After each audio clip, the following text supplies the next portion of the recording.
Welcome into sports on WTOL 11 Plus. I'm Chase Bachman. Tyler Segerman is here with me. Tyler, we are talking Super Bowl 59. Tyler, how excited are you for this game? Yeah, final game of the postseason of the whole season for the NFL. I got a rematch from a couple years ago. Personally, I don't have really a say or to be like. I don't personally have a take. You don't have a dog in this fight. I don't really have a dog. I mean, I want a good game, obviously. I think everyone does. I know people are talking about like maybe not watching the game because the Chiefs are in it again. But, I'm excited for Super Bowl 59 because, like I said, it's the biggest game of the year. And who wouldn't be excited for the biggest game? Absolutely. 2 weeks since the AFC and NFC championships. In between, we have the Pro Bowl games. And they're always between the conference championships and Super Bowl. Representatives from all franchises were in Orlando, including players, coaches, and cheerleaders. Noelle Blumel caught up with a Lions cheerleader before the game. Here, look back at a conversation with Kendall from the DLC. In addition to the 6 Detroit Lions players who have been selected to go to the Pro Bowl, each NFL cheer team sends one of its members. And this year's Lions selection knows a thing or two about both sides of the Battle of I-75. 1, 2, go 3, 4, 5, 6, 7, 8. From wood floors to turf, Kendall C. has been through it all.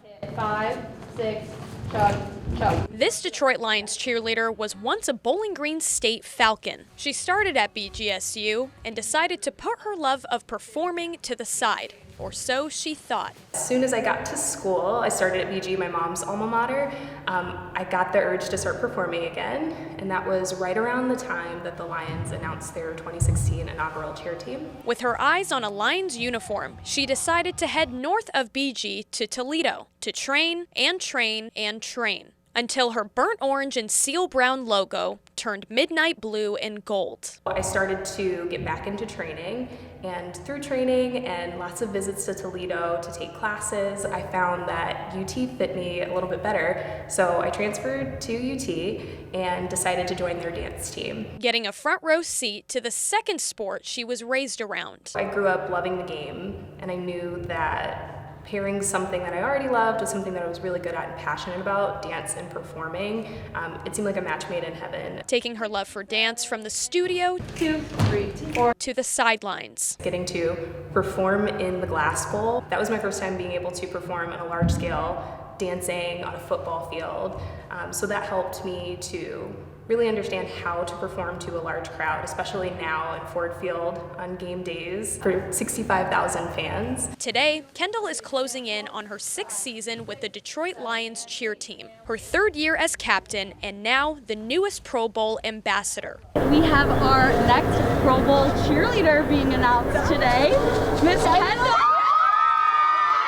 When it came to selecting the next Pro Bowl cheerleader, it was easy for the coaches. Kendall C. is beautiful inside and out, and right away she has a spark that not a lot of people have. This season it was Kendall without a doubt. We take the the application and the hiring process really seriously because these women are public facing, and we know that everyone's going to love her as much as we love her. With DLC being one of the most recently formed cheer teams in the NFL, shaping the standard now is something that's talked about often. There's teams in the league that have been around for 30, 40, 50 years, and ours is 10.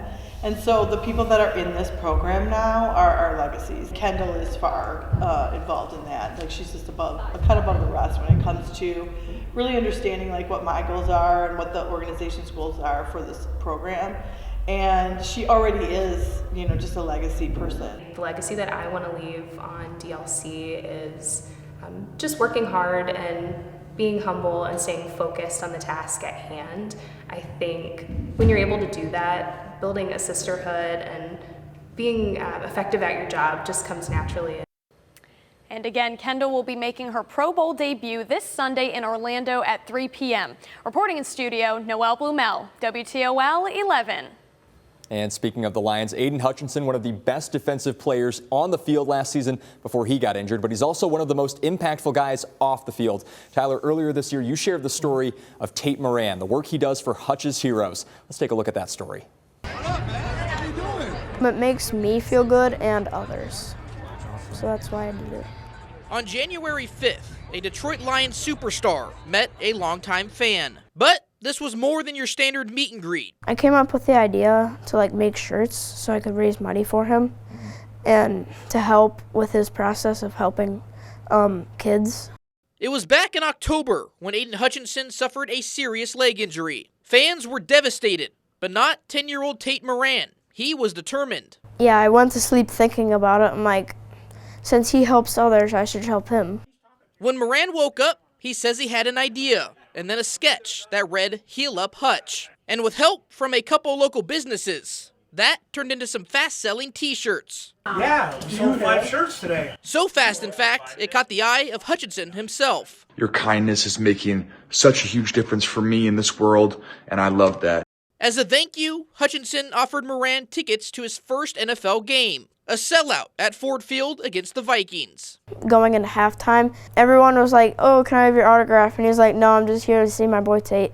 But Moran wasn't the only MVP in the stands that night. This is Caden Strong of Chesterfield, Michigan. He's one of the foundation's heroes, and some of the money raised is going toward his cancer treatments. I'm so appreciative that there's people in the world like that, and a kid like him at his age is able to understand how important that could be for somebody like me. Maturity beyond his years, making moves for others both on and off the field. Keep being the awesome, caring person that you are. You're making the world a better place, and I'm so proud of you. Thank you again for everything, and go Lions. Back home at Douglas Road Elementary, the spirit of giving continues, with Moran's design and kindness on full display.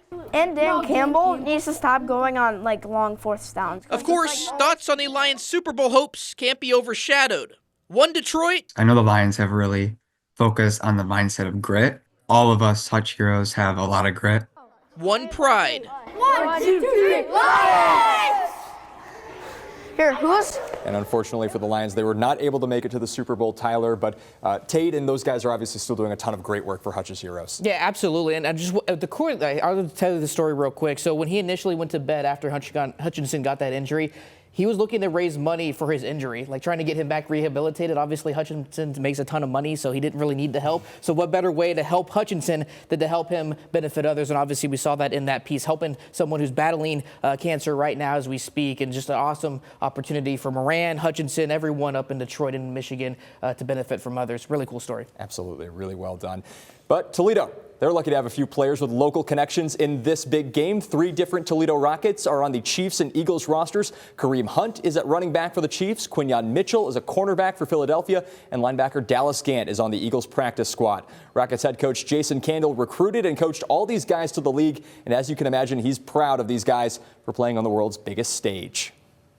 I think a huge moment for these young people. I mean, right, like this is the pinnacle of sport. You know, this is what they've dreamt about since they were little kids. And you know, you go to college and you always think that you're a good high school player, you're going to be a great college player, which all 3 of those guys were, and that someday you're going to be an NFL superstar, and this is where it'll end for you. So couldn't be more happy for those guys and super proud of them and their journey, and they all have their own separate stories and of perseverance and how to get there, but awfully proud, and I know all of our fans are as well.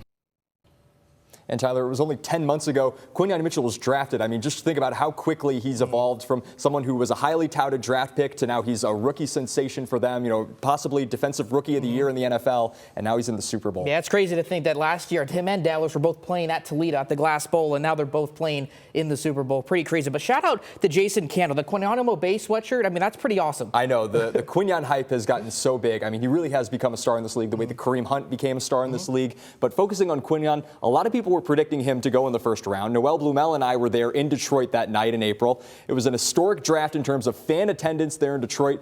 It was relatively late in the evening. Mitchell was the 22nd overall pick. Went to the Eagles, as we said. Mitchell was available after he made it to the stage. Here's what he said after being drafted.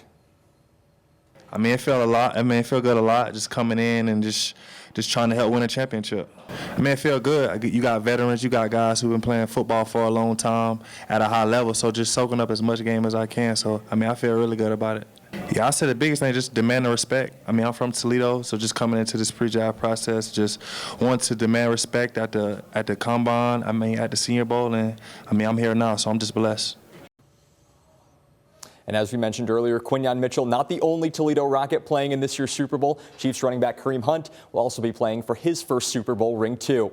Hunt started his career with the Chiefs and was an immediate impact player, was a Pro Bowler in his rookie season. During his second season, however, Hunt was released by the Chiefs after a video surfaced showed him assaulting a woman. Kansas City went on to win 3 Super Bowls, and meanwhile, Hunt spent the next 5 seasons with his hometown Cleveland Browns. In 2024, Hunt rejoined the Chiefs and now has a really good shot at winning his first ever Super Bowl. WTOL 11 caught up with Hunt after his first season in 2018 and asked him about the journey from college to the NFL. Yeah, it's definitely crazy because I feel like it was just yesterday I was in a position and, out here trying to, find a way to make a team. And, I gave those guys a lot of, advice. Just, go out there and do your best and just relax. That's the biggest thing. And with that, we bring on our special guest, former NFL coach Dean Pease. Dean, thank you so much for being here. We really appreciate the time. I got to ask you right off the bat, what is it like being in a Super Bowl? You have been there to the big game. You've been on that big stage. What is it like to be in that moment? Well, I've been in both situations. I've been to 3, won 2, and lost 1. And the one I remember the most is the one we lost. And but it's unbelievable. The thing about it is it's a culmination of a lot of work. And I don't think people realize that. I mean, you're there from the middle of July all the way up to February, and every day. And you're there from early in the morning till late at night, especially the coaches. And it's a long season. College is 12 games. I mean, we're talking about 17 games now, and then you forget preseason. I mean, so it really is 20 games. It's a long time. It's a thrill, though. It's almost, once you get there, it's kind of like, geez, we made it. It's that kind of feeling. Yeah, first Super Bowl, I believe, was in 2005, right, with the Patriots? 2004. 2004, okay. With the Patriots. So you guys were going up against the Philadelphia Eagles. Yes. Andy Reid was the head coach at the time. What did you know about Andy at the time? Could you imagine that he'd have the success that he is having now with the Chiefs? Well, I don't know if you ever know. I think everybody always says, oh, yeah, he was pretty young at that time, actually, but they were good. I mean, anybody that makes it to the Super Bowl is good, and they've been well coached. And they were a well-coached team. They were a very, very good team. But so were we at New England. So it was just, nobody's ever going to say that it's just another game. It's not just another game. It's a different game. The good thing about it is my first Super Bowl, I went with Coach Belichick, who was very experienced at being in the Super Bowls. He'd already been in 2. And so I really felt like we had an advantage of how to prepare for the Super Bowl and actually how to prepare for that particular game. So not so much scheme-wise, but just getting the team ready for that big game. One of the things we had talked about before we started here, you had game planned against Patrick Mahomes and the Chiefs. They're not an easy team to stop. No. You guys were able to get the win that week in Week 10. You guys played them again in the postseason. Just tell me about what is it like to game plan against Patrick Mahomes and the Chiefs, an offense that obviously is very good, has a ton of weapons. Well, the thing about him is that, it's easier said than done, is to try to keep him in the pocket and make him be a pocket quarterback. Where he is most dangerous is when he starts being impromptu. When he starts moving around, you don't know when the ball's coming out or if it's coming out. You don't know if he runs, when he starts heading out of bounds, if he's going to go out of bounds or he's going to fake you and then stay in bounds. It's like backyard football for him once he gets outside of that pocket. And it's really hard for defensive backs because they're so talented at receiver, Kelsey at tight end. You got to keep him in the pocket. That's, like I say, in 2018 we played him twice, and when we played him during the season we won, and part of the reason was that we kept him in the pocket. Then we played him again in the AFC Championship when I was at Tennessee later on, and really we were up on him, but he was the guy who made a difference right before the half. He got outside the pocket and made a big play on us, and it kind of turned the game around. Does he remind you at all, I know you were obviously on the defensive side, but does he remind you at all of Tom Brady in the sense, just the winning, just the ability to kind of extend plays, make drives happen? Does he remind you at all of him? Well, there's that, to me, what they have together is they're both very intelligent players that can read defenses and know what to do, and they know how to win. They just exude winning. They just do. I mean, this year has not been a great year for Kansas City as far as statistics and stuff, but every week they've found a way to win. They're totally different as far as trying to defend them. And Tom never wanted to leave the pocket. Patrick is glad to leave the pocket. So they're two totally different guys, but they both are winners. That's the bottom line. They're winners. And the players believe in them. Yeah, Jalen Hurts obviously is very good himself. What can you kind of gauge from them? Obviously, their offense has done very well. They had a ton of points last time in the AFC Championship, or NFC Championship, rather. Saquon Barkley is doing very well. What can you kind of derive from watching them play? Well, again, we went against them too. Actually, when I was in Atlanta, I went against them. That was before they had Barkley. The thing that I think that the Eagles have going for them is the fact that they can control the ball because of the running game, both not only Barkley, but also the quarterback. And if you can do that and just keep the chains moving, as long as you're keeping Kansas City on the sideline offensively, that gives you a daggone good chance. And so I think their advantage from that standpoint is I think their running game, and they're very, very good on defense too. They're a solid defense. Yeah, the last time these two teams played 2 years ago in the Super Bowl was 38-35 Chiefs. How do you kind of see this game playing out today? I don't think it'll be that as high scoring, but you never know. I mean, you really don't know. But I think both defenses are very, very good and will have a great game plan. They've had 2 weeks to prepare for it. You change a few little things, tweak things here and there. You don't change a lot, but you tweak it. And I think these two defenses are really two of the best defenses in the league. And I think they'll keep the lid on it a little bit. Yeah. Any other thoughts? Anything else that people should kind of be on the lookout for as we get ready for Super Bowl Sunday? No, I just think it's the great thing about both of them is you kind of say, well, Kansas City's going for a three-peat, but Philly's been there too. I mean, they may not have been the repeat, but they've been there a lot. And so, the biggest thing is I always thought the advantage with Belichick when I was there was the fact that he knew how to prepare for this game. I do think Andy Reid knows how to prepare for this game. Absolutely. Very well said. Dean Pease, thank you so much. You're welcome. All right, that's going to do it for our look at the Super Bowl 59. Be sure to check out our other sports content on the WTOL 11 Plus app. For Tyler Segerman, Dean Pease, this is Chase Bachman signing off. We'll see you guys next time.